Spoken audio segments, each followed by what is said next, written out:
que me parece que es vital en estos momentos que vivimos en México. Un tribunal ha ordenado volver a detener a los militares implicados en el caso Tlatlaya en México, en nuestro país. Esto ha sido difundido por varias fuentes, pero entre ellas Pablo Ferri, periodista del País, a quien tengo el gusto de saludar. Pablo, buenas tardes. Hola, ¿qué tal, Julio? Buenas tardes. Gracias, Pablo. Pues el tribunal ordena volver a detener a militares implicados. ¿Nos puedes, en el caso Tlatlaya, puedes decir al auditorio, por favor, en lo esencial, cuál es el caso y cuál es la trascendencia de este hecho? Claro que sí. Seguro que mucha gente se acuerda cuando hace 5 años, algo más de 5 años, cuando todavía el gobierno de Peña lucía esta sonrisa que salió el presidente en la revista Time. Se supo que un grupo de militares, un convoy militar, había ejecutado a un grupo de civiles en un pueblo del Estado de México que se llama Tlatlaya. Uh-huh.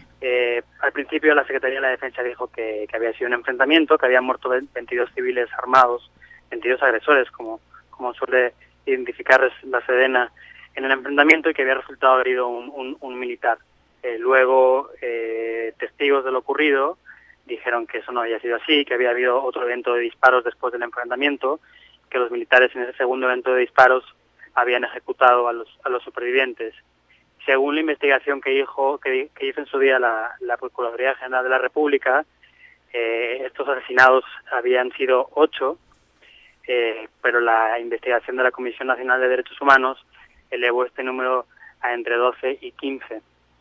Entonces, bueno, se siguió un proceso contra los militares. Ellos fueron detenidos, fueron recluidos en la prisión militar del campo militar número 1.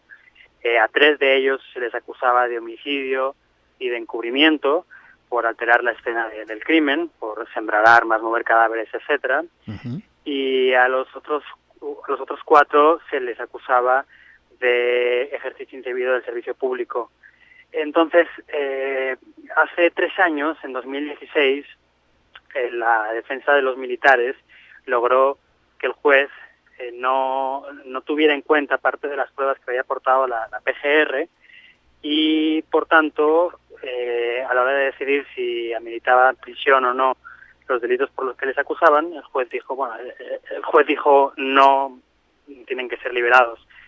En la apelación ante un tribunal unitario, el tribunal confirmó esta sentencia, pero ahorita otro tribunal ante el cual se inconformaron familias de algunos de los ejecutados por los militares, obligó a este primer tribunal, es un poco enrevesado, lo sé, pero voy a tratar de explicarlo de la mejor manera, uh-huh. Ya que otro tribunal ha obligado a ese primer tribunal a que tenga en cuenta las pruebas que en su día no tuvo en cuenta y que motivaron finalmente la liberación de los militares. ¿Cuáles son estas pruebas? Bueno, por un lado son las testimoniales de las 3 testigos. Recordemos que cuando esto ocurrió había 3 mujeres sí. en el lugar de los hechos. Sí. Una de ellas se llama Clara Gómez, a la que yo en su día conocí. Ella contaba que había ido a buscar a su hija, que estaba con este grupo, en circunstancias que nunca quedaron claro del todo, pero en todo caso una menor, y ella había ido a buscarla, entonces ella vio cómo ocurrió todo. Entonces, las primeras declaraciones que tanto ella como las otras 2 mujeres que estaban allí dieron a los agentes del Ministerio Público del Estado de México fueron las que se tuvieron en cuenta, pero nunca se tuvieron en cuenta las declaraciones que dieron posteriormente, en donde decían que les habían forzado al principio a decir que las cosas habían sucedido de manera distinta como habían ocurrido. Entonces ahora este último tribunal ha obligado al primero a tener en cuenta las declaraciones posteriores en las que dicen no, en realidad sí hubo un segundo evento de disparos, en realidad nos forzaron a decir que no lo hubo, y no solo eso, hay una segunda prueba que ahora se ha tenido en cuenta, que antes no, que es el dictamen que hicieron los peritos de PGR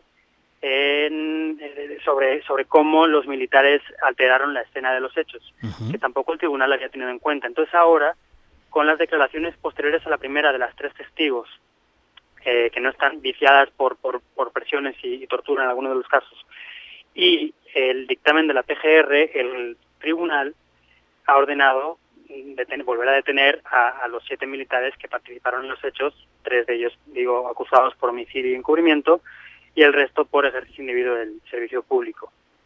Pues sí, Ese es el caso concreto que ha estremecido, que ha sido muy investigado, porque pues efectivamente la primera ocasión, en la primera versión de los hechos conforme a la versión oficial, pues todo quedaba ahí en un enfrentamiento más. Y sin embargo hubo pues una serie de investigaciones, declaraciones, peritajes que mostraron todo este terreno de la ejecución, que es un tema, creo yo, Pablo Ferri, que debemos tener muy presente en cada ocasión en la que nos enfrentemos a hechos de presuntos enfrentamientos y también pasar por el propio sedazo de la pregunta, de la indagación, hechos como los sucedidos recientemente en este enfrentamiento en el que hubo 14 personas muertas, presuntamente miembros del crimen organizado, frente a un muerto del lado militar,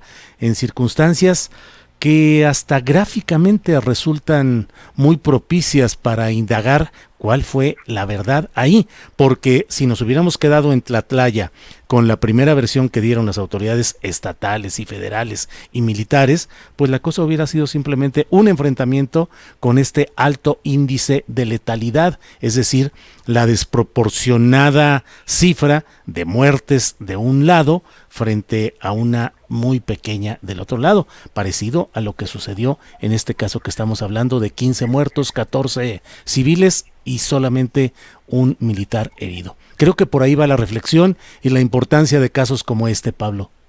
Sí, totalmente de acuerdo, Julio. Justo estaba pensando en lo mismo, en el caso de Tepochica hace 2 días. Uh-huh. Y más aún, teniendo en cuenta la explicación que dio ayer el presidente López Obrador de lo que supuestamente habría ocurrido, uh-huh. que casi rozaba lo absurdo. O sea, él decía que el cabo que iba al mando de la ametralladora en la patrulla que se encontró frontalmente con esta caravana de 3 vehículos de criminales, al ser atacado, él responde y en la respuesta él mata a todos. Uh-huh. Cuando en la foto a la que tú hacías referencia ahorita, en la que se ve una de las 3 camionetas, por la parte de atrás, se ven cantidad de cuerpos, tanto en la batería de la camioneta como en el suelo, de forma que si los militares dispararon de frente, es imposible que los muertos quedaran de la forma en que han quedado, ¿no? Uh-huh. No sé, es que es una cosa tan lógica como mirar la foto y contrastarla con las declaraciones del presidente o con las explicaciones que dio la Secretaría de la Defensa en su comunicado, o también con lo que contaba el boletín de la Fiscalía General del Estado de Guerrero ayer, ¿no? Sí. Y más teniendo en cuenta justo los precedentes como el de Tlatlaya, ¿no? Uh-huh. Debería haber una investigación, yo creo, de oficio por parte de la Comisión Nacional de Derechos Humanos. Yo entiendo también que la investigación de la Fiscalía del Estado de Guerrero debería ser atraída por parte de la Fiscalía General de la República y tomarse esto en serio, porque pareciera que como los muertos son sicarios, pues importa menos, ¿no? Uh-huh. Y es la típica respuesta que uno lee o escucha en redes, que bueno, pues muertos están mejor, porque que si no, ¿qué iban a hacer? Digo, no, pues que si esto vale, al final el Estado de Derecho se rompe. Uh-huh. Y el problema es brutal, porque entonces, ¿en qué confías? ¿Cuál es el modelo a seguir? Claro.